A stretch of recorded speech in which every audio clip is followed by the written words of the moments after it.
Hey, welcome back. It's day 8 out of 365 days of lessons I give my future kids, and this is the 8th lesson out of 365. That's crazy, but I'm going to make it work. I've learned a lot in my life, and I want to thank you for being willing to listen about it, and for watching this video, or previous videos, or future videos. Thank you so much. And if you have any comments, I'll listen to them. I'll listen and I'll respond. But otherwise, we'll get right into it. Something I have been thinking about today was the response of I don't have enough time to do such and such. For example, whenever I suggest an option of improvement or try to fix said issue that somebody's facing, and somebody comes to me and asks me what should I do, and I give them a solution, they always respond with the, hey, I don't have too much time to do that though. I don't have any time to do it. I can't make any time for it, which I believe is false. I think it is most of the time an excuse. Not an excuse, but just a difference in prioritization of what you value. That's more complicated. Essentially, they give off this general excuse of time, but I think what usually is under that excuse is a sincere kind of like, I don't prioritize this or whatever option that you want to help me fix. Not prioritizing it means that you don't want to give any time to it. That's how I kind of reconcile the two. But a lot of the times when people say that, I get a little bit not angry, not mad. Yeah, not mad or like, I think frustrated is the best word to put it, of just, maybe it's just the language of English when it comes out and the way they say it, but my logical brain always used to think that, hey, when they say they can't make time for it, what they mean is that they'll make time for it later. And that is almost always never the case. People will say that they can't make time for it, and then will never make time for it. Which is, what they said in the first place, but it's more that you can make time for it, you just don't want to.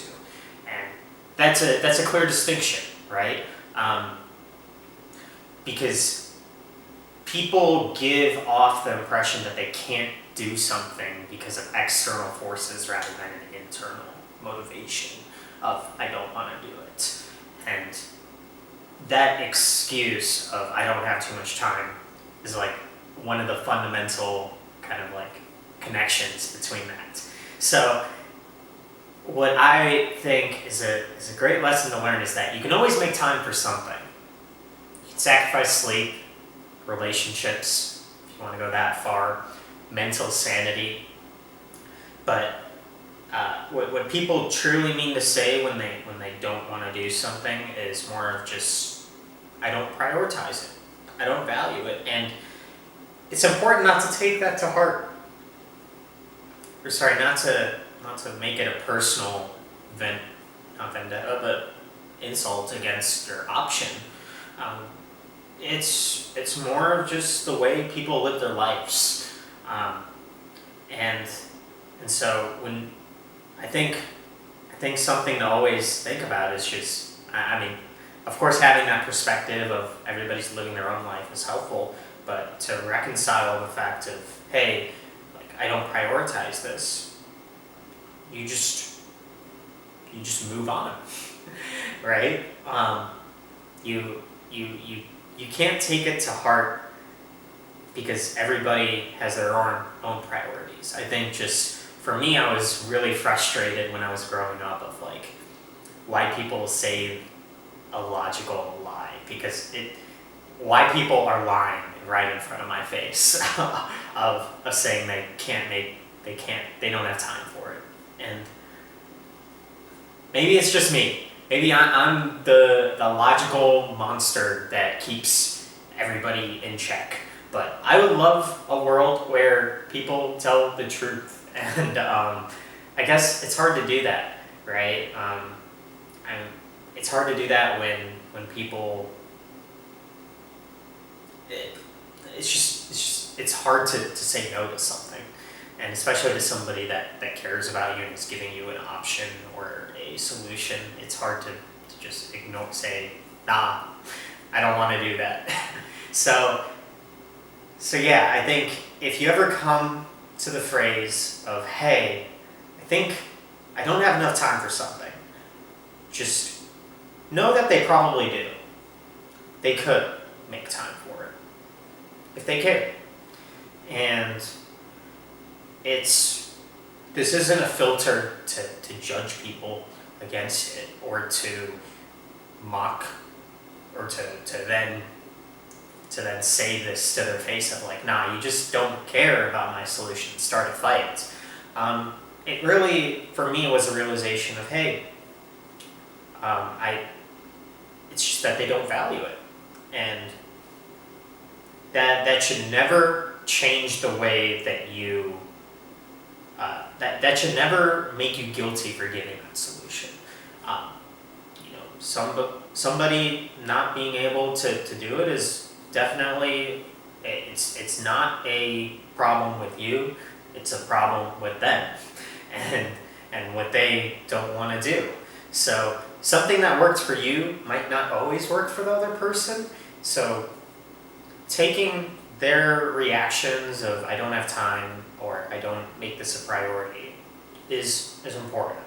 So this isn't a lesson per se. I think this is just a word of caution, especially when there's a solution, like when somebody gives you a solution that you might not vibe with or get along with. It's important to just take a moment to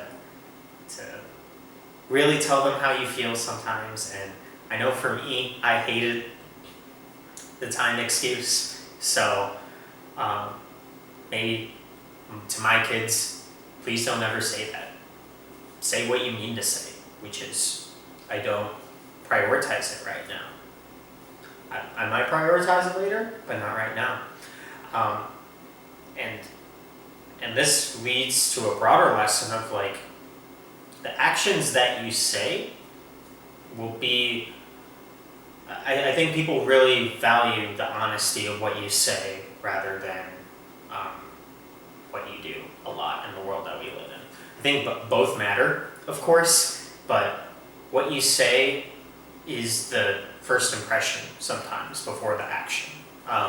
So saying the truth, I think, helps the other person and getting a realistic ground expectation, but of like how you view their solution and their feelings towards it, while also, impacting how you see the world, not impacting how you see the world, but impacting how you look at the world.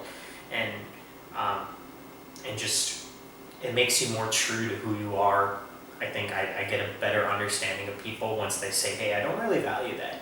It adjusts my advice. Next time I won't give them the advice that I don't think will work for them, right? And I think that's important. So yeah, I think overall lesson for day 8 is to really say how you feel in general. And when people use that excuse of I don't have time or I would never be able to do that, that's a lie.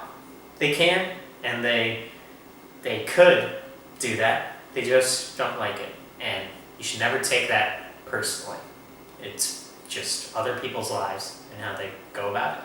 So yeah, hopefully that makes you, if you ever had anxiety about that, maybe that helps you know that there's another person who feels that way. Because I've definitely felt that throughout my whole younger adulthood life, and when people said that to me, I would always just be frustrated. So yeah, maybe this is turned a little bit more into a rant, but hopefully it was something useful. I will see you guys on day 9. See ya.